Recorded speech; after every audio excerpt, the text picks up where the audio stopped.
Hello my dear children, welcome back to English class. आज का topic है Bipin Choudhury's lapse of memory. ये chapter Satyajit Ray ने बहुत ही रहस्यमय तरीके से लिखा है और इसमें बहुत ज़्यादा सस्पेंस है। इस चैप्टर में दो दोस्त होते हैं, एक का नाम होता है बिपिन और दूसरे का नाम होता है चुन्नीलाल। चुन्नीलाल और बिपिन चौधरी दोनों बचपन के दोस्त होते हैं, अच्छे दोस्त होते हैं। बिपिन चौधरी एक बार चुन्नीलाल को उसकी मदद करने के लिए मना कर देता है। जब चुन्नीलाल को पैसे की ज़रूरत होती है तो वो बिपिन के पास आता है, लेकिन बिपिन उसको मना कर देता है और ये बात चुन्नीलाल को बिल्कुल भी पसंद नहीं आती, क्योंकि चुन्नीलाल को सच में पैसों की ज़रूरत होती है और उसके पास नौकरी नहीं होती और वो बहुत हर्ट होता है इस बात से कि उसके दोस्त ने उसकी मदद नहीं करी। तो वो प्लानिंग करता है उसको सबक सिखाने की। वो एक ऐसा अजीब सा प्लान बनाता है जिससे वो अपने दोस्त को बेवकूफ़ बनाता है। उसको बेवकूफ़ बनाने का सिलसिला तब शुरू होता है जब परिमल घोष नाम का एक आदमी बिपिन चौधरी से मिलने के लिए आता है। बिपिन चौधरी बुक शॉप पर जाता है और वहाँ पर उसको परिमल घोष नाम का आदमी मिलता है।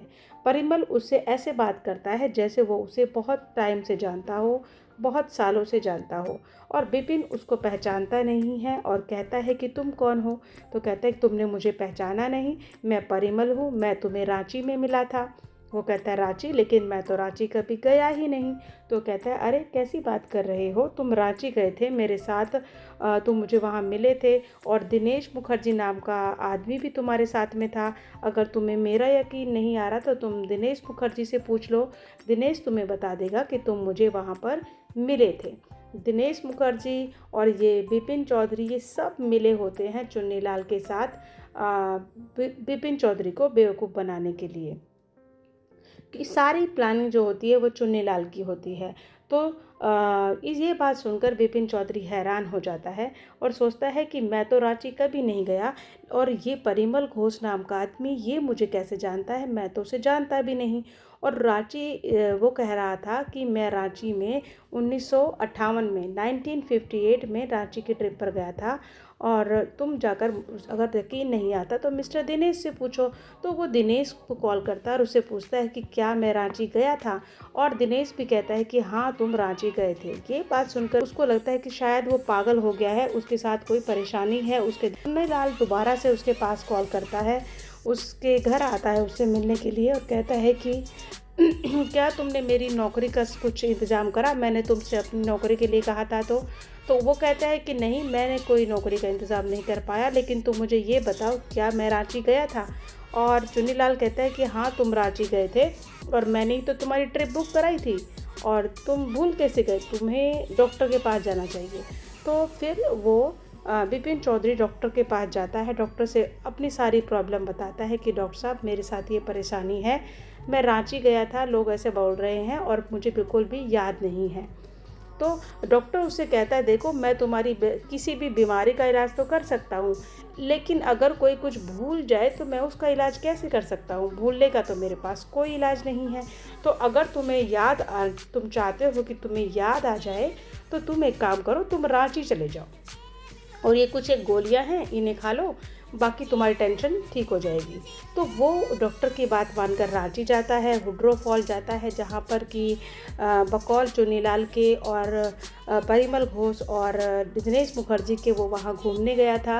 हुड्रो फॉल बहुत ही फेमस फॉल है जो रांची में है, झारखंड में। तो वो वहाँ जाता है और वहाँ जाकर देखता है, लेकिन उसे कुछ भी याद नहीं आता। वो पूरे शहर को में भी इधर उधर देखता है, कहे शायद उसे कुछ याद आ जाए, लेकिन उसे कुछ याद नहीं आता। वो हैरान होता है कि आखिर क्यों उसे परिमल घोष याद नहीं है, वो कौन था। और सब लोग बोल रहे हैं कि मैं उससे मिला था, मैं रांची की ट्रिप पर गया था, जबकि मुझे क्यों याद नहीं आ रहा, शायद मेरे दिमाग में कुछ हो गया है, मुझे कुछ प्रॉब्लम हो गई है।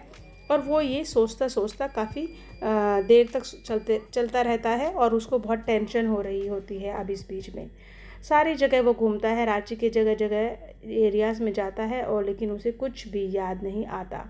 तो आखिरकार जब वो इस टेंशन में ही घूम रहा होता है तो उसका दिमाग चकराने लगता है, उसको चक्कर आ रहे होते हैं और धीरे धीरे उसको टेंशन उसकी और ज़्यादा बढ़ने लगती है। उसको ऐसा लगता है कि वो बेहोश हो जाएगा और आखिरकार टेंशन की वजह से वो बेहोश हो जाता है। फिर वहाँ पर 2 गुजराती जेंटलमैन होते हैं, वो उसकी मदद करते हैं, उसको उसके घर पहुँचाते हैं। उसके बाद वो अगले दिन जब कलकत्ता जाता है तो कलकत्ता से वो डॉक्टर को कॉल करता है कि डॉक्टर प्लीज़ मुझे देखने आ जाओ। और सुबह जब वो सो रहा होता है तो नौकर उसको उठाता है आकर के और एक लेटर लेकर आता है नौकर उसके पास। नौकर उससे कहता है कि साहब आपके लिए एक लेटर आया है, आप ये लेटर पढ़ लो। तो वो लेटर उठाकर देखता है और पढ़ता है। तब वो लेटर पढ़ता है तो वो हैरान हो जाता है। वो लेटर चुन्नीलाल ने लिखा होता है और उसमें चुन्नीलाल ने कन्फेस कर रखा होता है कि मैं सारा मास्टरमाइंड जो था उस रांची की ट्रिप की पूरी जो प्लानिंग जो थी वो मैंने करी थी। मैं था उस चीज़ के पीछे और मैं ही मास्टरमाइंड हूँ जिसने पूरी प्लानिंग करी थी। और अब जो कि अब तुम्हें पता मैं बताना चाहता हूँ तुम्हें, क्योंकि मैं तुम्हें सबक सिखाना चाहता था कि तुमने मेरी मदद नहीं करी, मुसीबत के टाइम पर तुम अपने दोस्त का साथ नहीं दिया, इसलिए मैंने तुम्हारे साथ ये सब किया। रांची तुम कभी नहीं गए, ये सिर्फ मेरी प्लानिंग थी तुम्हें बेवकूफ़ बनाने की। और ये सुनकर जो विपिन चौधरी होता है वो थोड़ा रिलैक्स होता है।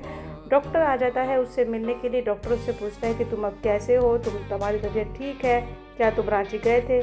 तो अब वो डॉक्टर को बेचारा क्या बताता। वो डॉक्टर से कहता है कि हाँ डॉक्टर साहब मैं रांची गया था और मुझे अब सब याद आ गया है, हाँ मैं ठीक हूँ। और ये बात सुनकर डॉक्टर हैरान होता है और डॉक्टर कहता है कि मैं ये सारी जो अजीब सा वाक़या तुम्हारे साथ हुआ है इसे पक्का अपने मेडिकल जर्नल में लिखूँगा। और ताकि क्योंकि ये पहला केस ऐसा है जो मेरे पास आया है, इससे पहले तो कभी ऐसा कोई केस मेरे पास नहीं आया। तो ये था चैप्टर जिससे हमें ये मैसेज मिलता है कि अच्छे दोस्त कभी भी दूसरे दोस्त को बेवकूफ़ नहीं बनाना चाहिए, ये बहुत बुरी बात है।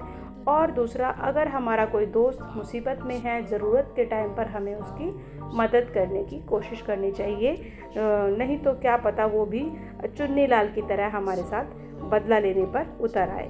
तो दिस इज़ द चैप्टर। अब इसे करते हैं हम कुछ question answers. That's it for today. Bye for now and have a nice day.